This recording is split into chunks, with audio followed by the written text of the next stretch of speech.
So today I'm going to be working on this Mythic Mug,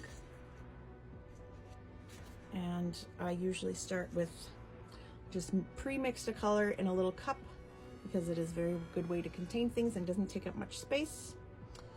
And what I've done is I've pre-mixed up some old burnt umber with a little bit of black to kind of give it a black brown start. So that is how we are going to begin today.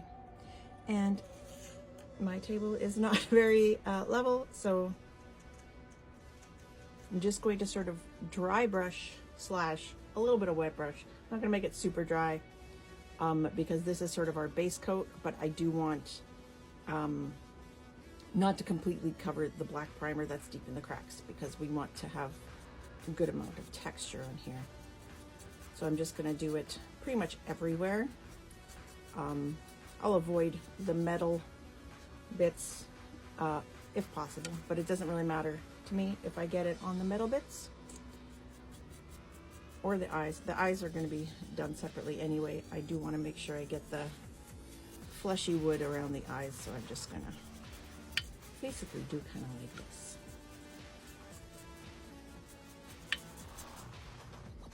Now this particular one was a custom order that said artist choice. So they didn't pick the color they wanted, and they also didn't pick please paint it exactly like the ones that are already pictured. So I'm going to do a little bit different maybe than I would normally do for just like a standard mug. Because like I do have my base recipe for what I would do for a Mythic Mug, which is I usually do sort of a darker rustic wood that's kind of a little worn and everything, with the sort of yellow and orangey red eyes. But today I think we're going to be a little bit different. Don't know how different because I haven't decided yet. It says artist choice, and artist has not quite chosen, but I can at least get started with the base coats. And you can see I've got some painter's tape around the inside edge of the cup, and that's mug, whatever. And the painter's tape is just to keep me from painting the inside of the mug. I would have used, it's like a liquid painter's tape, and just kind of paint it around the inside because that's easier than trying to do that, but I am out and have to order some. So it will be standard old painter's tape today. And hopefully it will do what I want it to do and protect the inside of the cup. Otherwise, I will just have to go in there with a little Q-tip or a little cotton pad with some alcohol on it and wipe off any paint that does get in there. Which I do want to do before I varnish it, because I like to spray varnish, and I do not want to spray varnish the paint onto the inside of the rim. As you can see, it's like not a completely dry brush, but it's not like soaking wet with paint either. I do just dab off sort of the excess. I just want it to be a nice, there's a Vallejo miniature painting color called German Black Brown. That is one of my favorites. Let me see here. I will grab it and I will show it to you so that you can see it. And so this is the color, German Black Brown. That is one of my favorites, one of my favorite dark browns to use as a base for wood. But today, because I'm doing such a huge quantity, like it's not a miniature, it's this is a big item.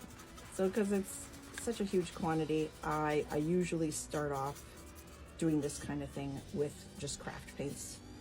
You can get at, you know, Michael's, or buy them on Amazon, or get them at your dollar store or your local art shop, wherever you would normally buy your reasonably inexpensive craft paint.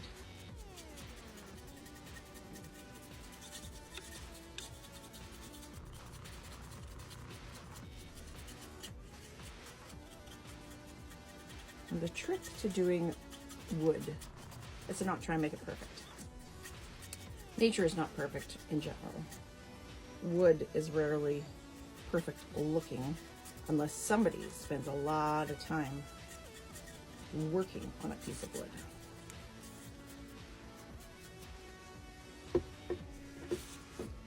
Okay, so this is that base color. Just a little bit brown over the black. Okay, now for the second color, we're going to start with a little bit of the burnt umber in one of these cups, and then I'm going to add a honey brown. So kind of double the amount of honey brown that we have of the burnt umber. Just mix those together. And now we are going to do a very similar thing as to what we did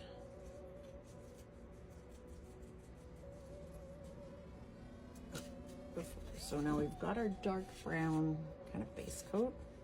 So now we're going to go in with the second color, and our brush is going to be a little bit drier than it was previously.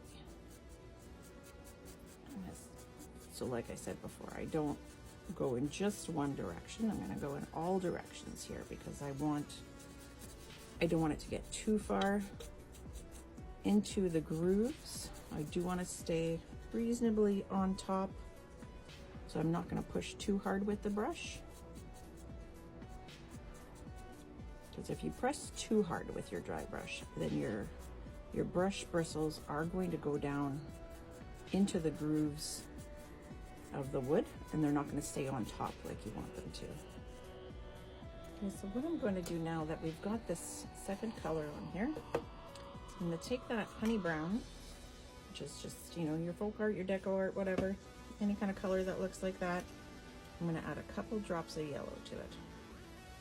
Okay, well that was more than a couple drops, which is fine, totally fine. And I'll just mix that up and see how I feel about that color.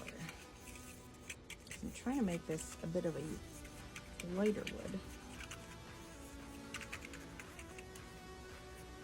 I might mix 1 or 2 drops of white, just a little bit lighter yet. When I say 1 or 2 drops, what's going to happen is I'm going to squirt a whole bunch, but that's fine, totally fine. Yeah, I think that's probably good. And I know I said the third color is going to be the straight honey brown, but I lied. Changed my mind. I changed my mind. It is not going to be a straight honey brown. It's going to be this color.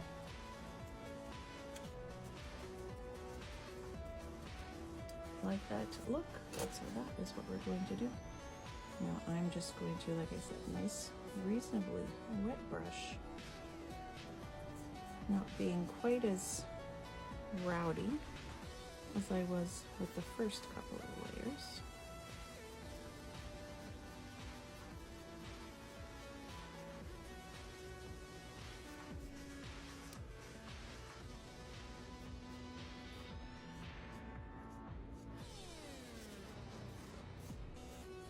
And again, it's the black base, which is just primer, essentially, that gives it a more rustic feel.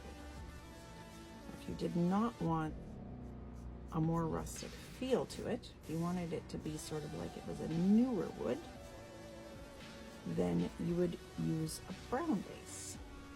Like I probably would have started off with just that brown color.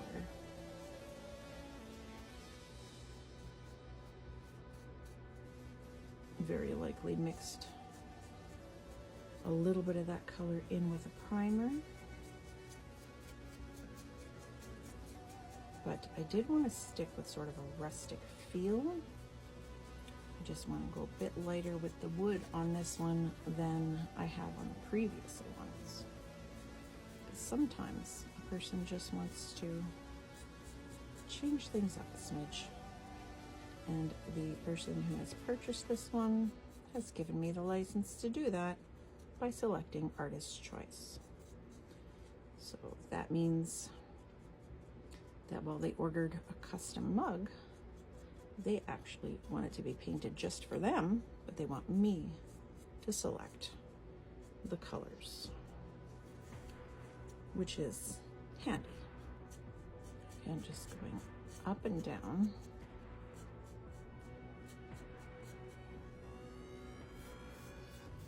To help disguise with a reasonably wet brush, to help disguise the print lines. Those horizontal 3D print lines. I mean, you know it's a 3D print, so it's like fine if there's print lines there. But it definitely helps with the realism if you do what you can to hide them a bit. So that is what I am doing. Rather than, like I said before, rather than dry brushing the whole thing with all of these different colors, do the first couple layers as sort of a dry brush, just to get the base on. But then when I'm going in with the highlights, doing it with a reasonably wet brush, reasonably saturated, so it does some nice vertical lines rather than a bit too wet. That's fine.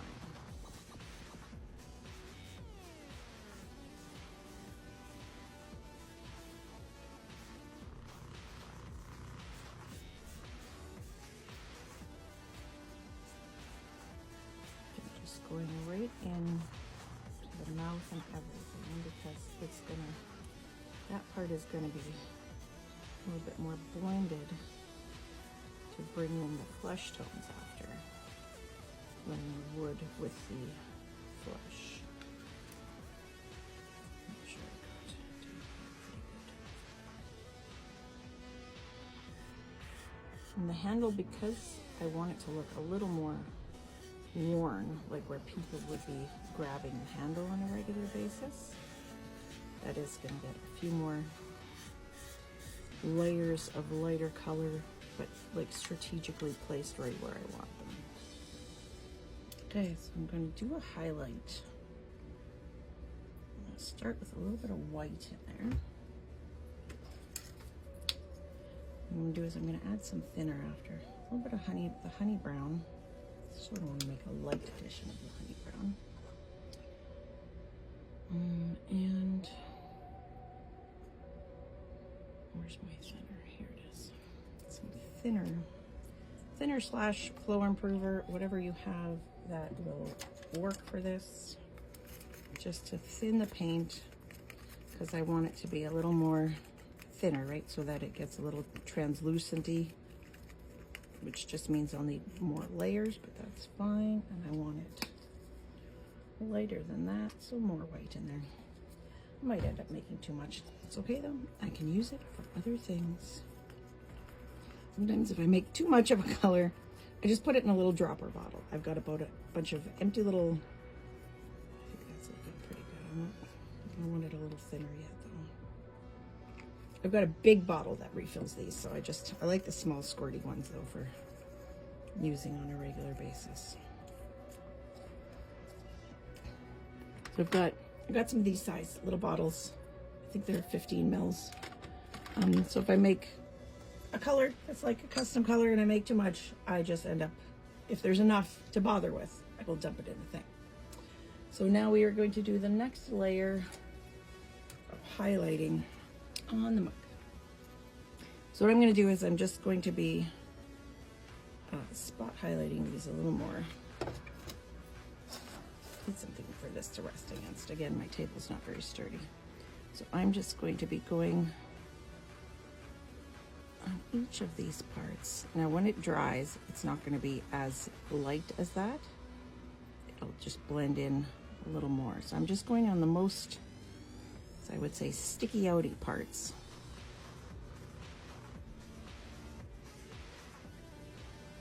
Just adding a layer of highlight. I think what I'm going to do, I had thought about doing this wood like a lighter wood, which essentially is basically whatever the wash is that I put over it helps determine the final color. I thought of doing it lighter than I would normally do. Like normally I do a dark rustic. And I thought of doing it lighter. But then I thought, I have this thing I want to do with the eyes. That it's kind of like, well, I always make them glow in the dark. And normally they're, they're like yellow, orange, red, sort of fluorescent-y coloring. But this time, I did want to try a green. You know, not a bright green. I want to do sort of a, like it'll be brighter towards the edges and really lighter in the middle. Just sort of a pale green glow, and then red like towards the edges, like almost like a bloodshot eye, but still creepy and mimicky.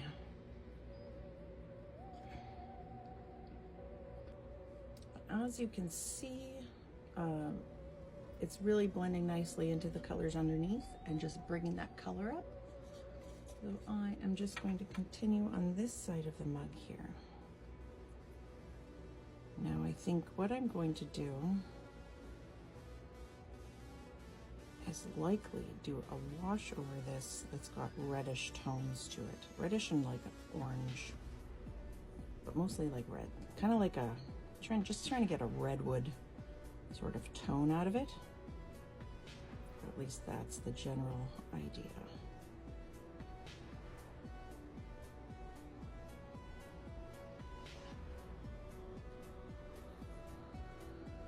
Again, just going over and really bringing out the wood grain with the highlights. And you don't have to be, again, you don't have to be perfect. Just sort of almost sketching out the highlights. Some of them can be brighter, some of them can be more intense, some of them can be barely there. Just want them to exist on just the very tips of the lines towards the center of each one. Some of them are smaller lines, so it's tough to do it just right, but that's okay. Again, I'm not trying to be perfect. I just want them to exist. Because there is going to be a wash over them, so it's going to take all of this and tint it.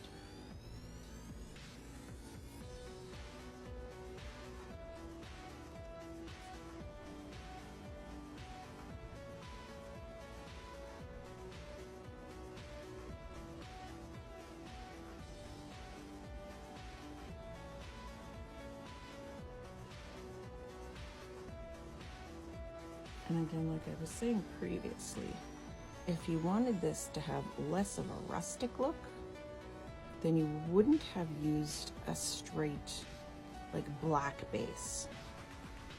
Like I like it, even if I primed it black, I wouldn't have left so much black in there. Instead of dry brushing that first layer of dark brown, I probably would have lightened that dark brown up even more with this honey brown, almost like using that second color as the base coat. Maybe a little bit darker than that second color, somewhere between the first color and the second color, and then I would have just completely brushed over the primer and used that as an entire base coat so that it doesn't have such a contrast between the deepest grooves being black. They would have been more of a brown instead. But I like to go with the more rustic feel, like with these mugs, because the sculpt is already there. I really like to highlight the work that they've already done. So I do like to make these a more rustic, sort of well-used feel to them. Maybe I will do one time that doesn't have that, so that I can show you the difference.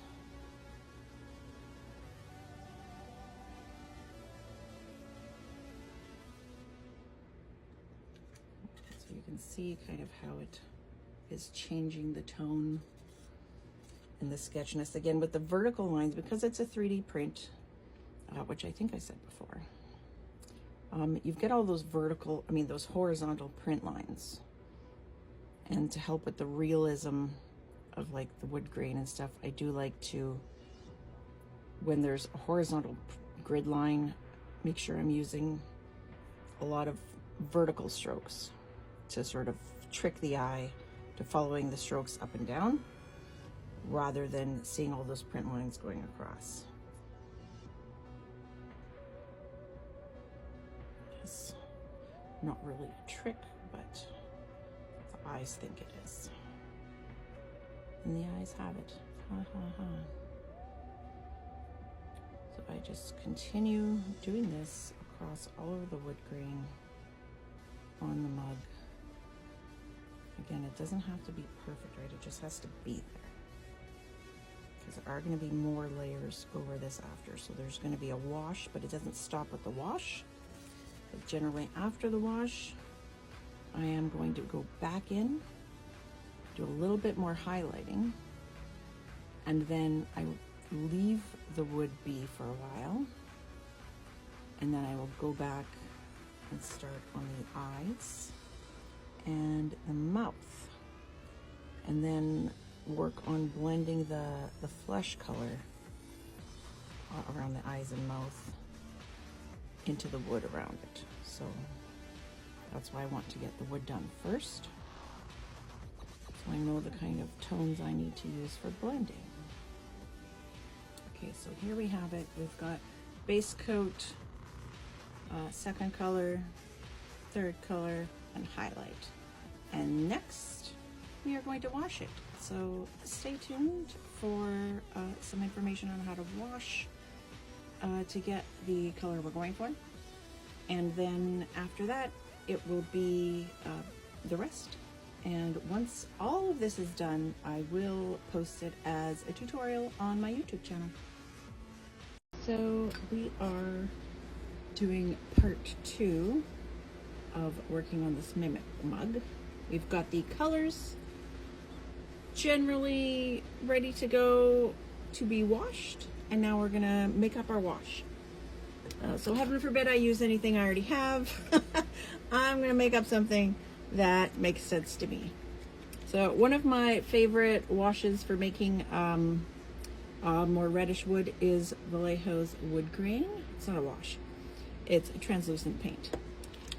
This Goddess Glow by Army Painter, it's a speed paint, is also kind of really beautiful, sort of reddish tones. Then we just got a strong tone wash, and then I'm going to do some thinning out of that. So I'm just going to apparently not be very careful, but that's okay. You can see there's sort of reddish brown kind of tones there.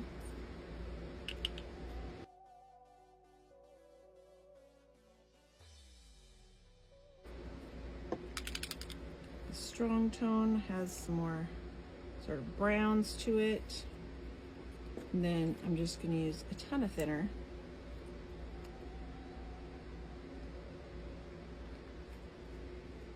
Then give that a bit of a stir.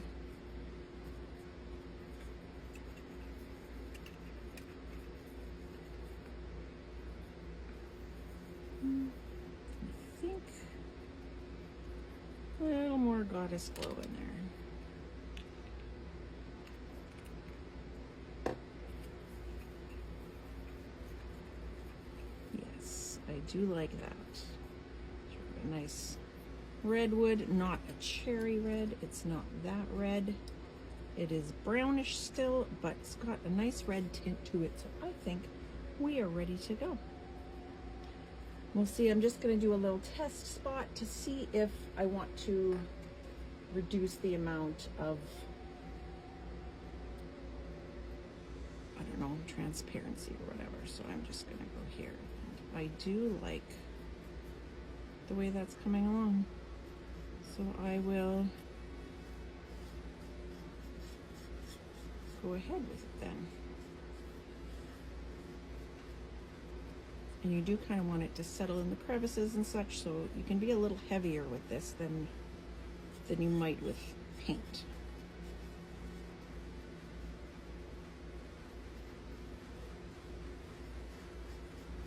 And it's a little bit like staining or using using the 2-in-1, like the varnish that already has the stain in it. So it will show your brush strokes if you don't move fast enough. Because it will start drying faster than it might otherwise, because I have thinned it so much with the thinner. A little bit of flow improver mixed in with the thinner also. Now don't forget, again, we are going to go back in over this with some more highlighting. But I do like, that is the color I was going for. So pretty happy with that combo.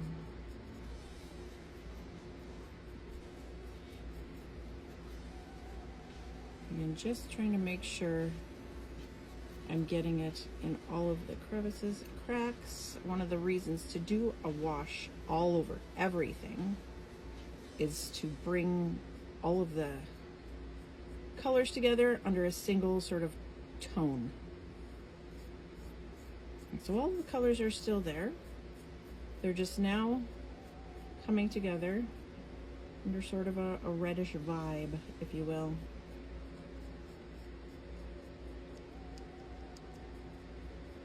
And I'm not trying to be super duper perfect. I just want to make sure I get good coverage. So I want it to sink into the cracks and crevices. And really, because then it even brings that reddish tone to the black.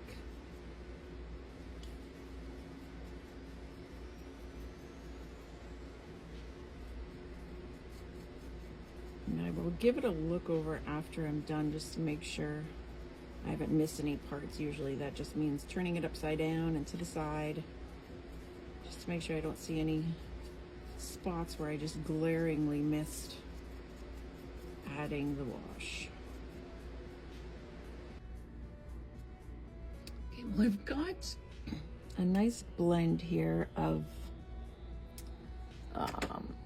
so some aged hide, a little bit of buff, a little bit of leather brown, and a little bit of heavy warm white, and some thinner medium, to sort of bring in a little bit of these yellowy tones that I like to have with the redwood. Just to add a couple more little highlights. Like, it already looks pretty good. I just want to bring a few more highlights in. So I'm just going to very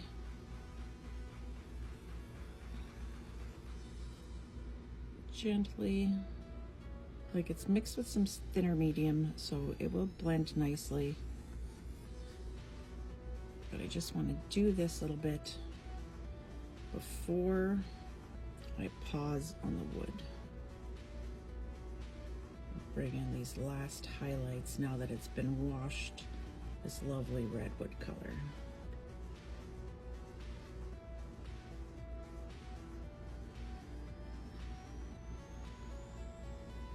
Now the parts around, like the face here, are going to have a lot more kind of colors added, because that's where it's going to get blended into a flush color. But for now we are just highlighting with this sort of slightly yellowed tone. And it's not going to quite go as far as our previous highlights, because we do want to leave a good amount of that red tone in there.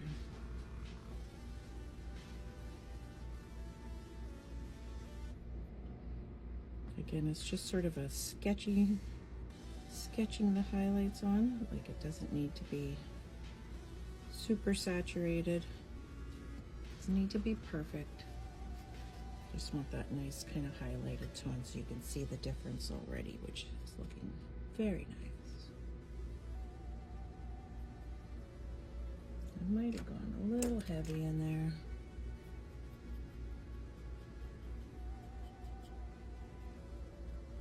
dab a bit off.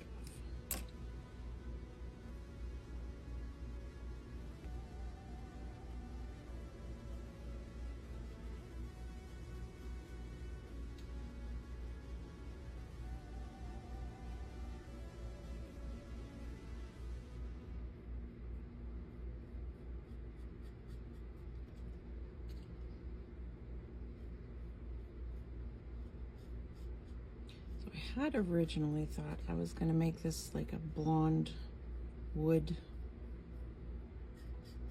where it would have an awful lot more of this type of tone to it, not just in the highlights, but like the main color. But then, as I was saying before, I decided I wanted to go with a more green eye. So to make the green eyes pop, I'm gonna want a red, more redwood, because that's the contrasting color for green. There is a little bit of method to the madness. A little bit.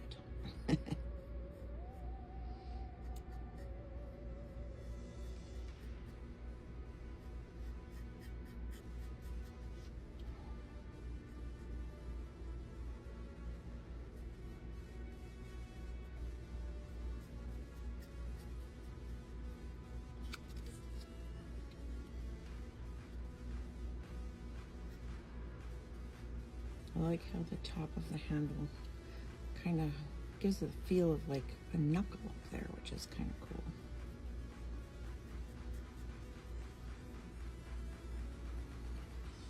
Again, just sort of sketching in the highlights. And if I feel like some of them are too light, I can go back over them a little bit after with a little bit of the wash to tone them back down. But we will start with them as they are, and then I'll see how I feel about it. As for me, when I'm painting, it's all about how does it make me feel. If I like the way it feels, then we will leave it as it is. It's coming along very nicely. Just work on the rest.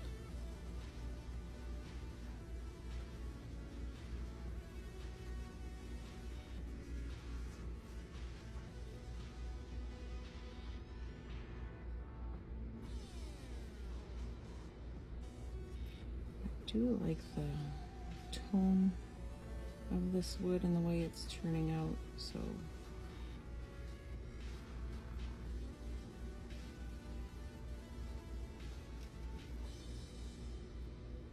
I'm extra glad that I'm recording it so that I can remember what I did. So if I want to duplicate this wood tone again, it will be a little bit easier. So I can just refer back to the video and go, oh, right, that's what I did.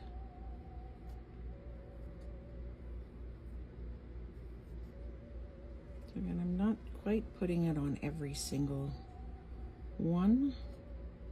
Just being a little more selective with where these particular highlights are going.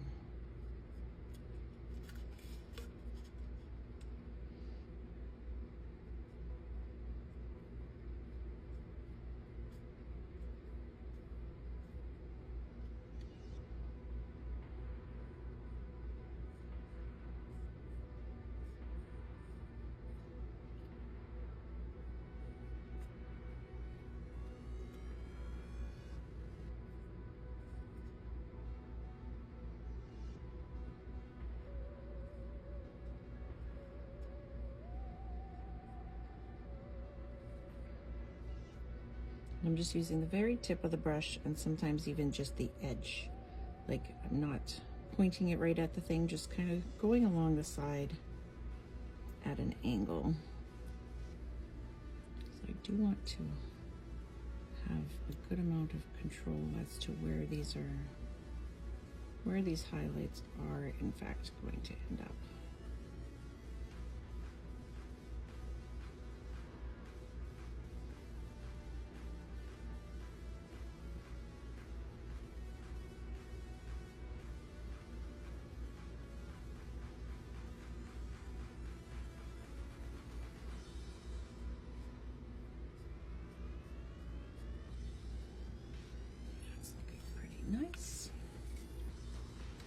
this part left to do here. And then, like I said, we're going to give the wood a bit of a break from being worked on.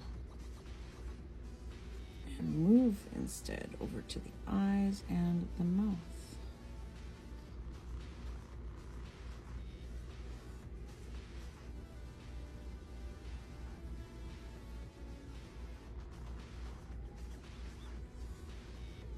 And do some blending in there with some flesh tones. Don't want that quite so bold in there.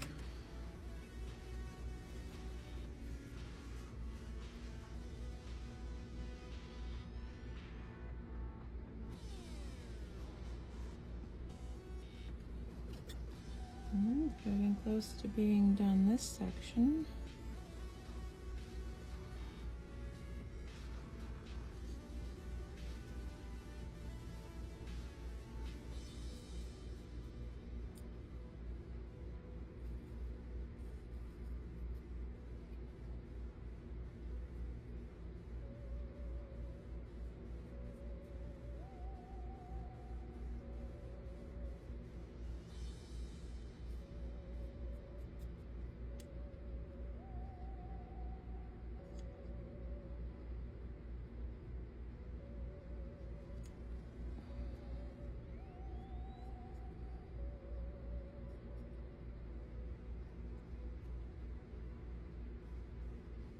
And because I'm right-handed, I do usually work this way. So if I work this way, then my hand is always going to be resting where I just freshly painted, which I have accidentally done many times. So I just try and be a little more cognizant of which direction I'm going and where my fingers are pointing.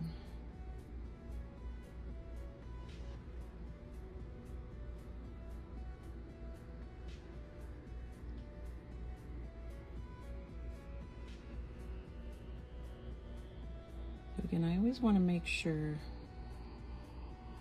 that when I'm doing the wood, like if I have to do any blending, that I've got the base of the wood how I want it before I start blending flesh into it.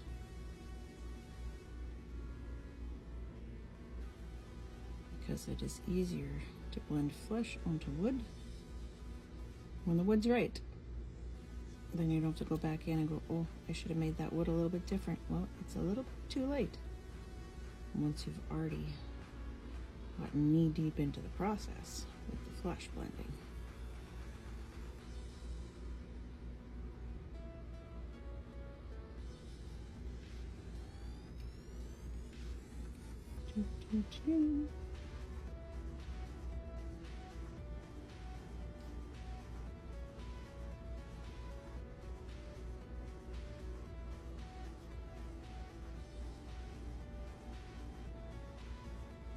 I'm a little more careful when it comes down to highlighting than I am with the base coats, because I feel like they just requires me just to be a little more accurate.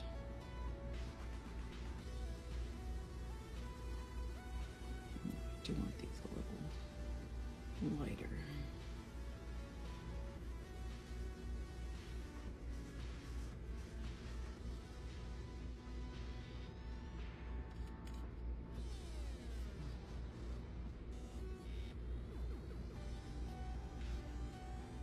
Just get these bits down here, and then should be pretty good to go.